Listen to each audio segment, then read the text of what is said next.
Le petit club de football vendéen, qui lutte dans le championnat amateur pour sauver sa place, jouera la grande finale au Stade de France mardi 8 mai, contre les Stars du Paris SG. Son épopée a déclenché une folie médiatique, 35 000 supporters en rouge et noir se préparent à monter du bocage pour envahir la capitale. Envoyé spécial aux Herbiers. Au lendemain de la victoire des Herbiers en demi-finale de la Coupe de France, le titre en une du quotidien L'Équipe soufflait le parfum divin d'un exploit inattendu, la Vendée au paradis.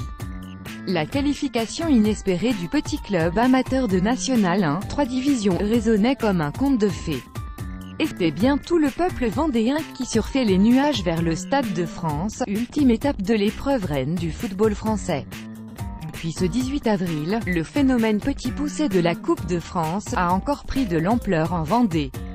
Là où Calais, en 2000, et l'US Quevilly, en 2010 puis 2012, les avaient devancés dans le passé, les Herbiers sont entrés à leur tour dans une autre dimension.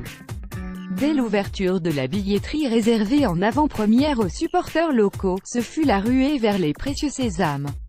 L'euphorie totale, se souvient Dominique Morin, patron de l'Hyper U des Herbiers, sponsor du club et comptoir officiel de vente des billets de la finale.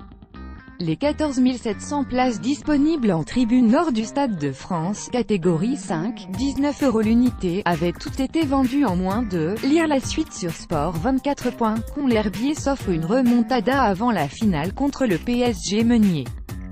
Si on peut faire le quadruplé, on ne va pas s'en priver, Garande. On s'est attaché à rendre possible l'impossible. Les Herbiers, le petit poussé dans les griffes de l'ogre parisienne. Inscrivez-vous à la newsletter de Sport 24.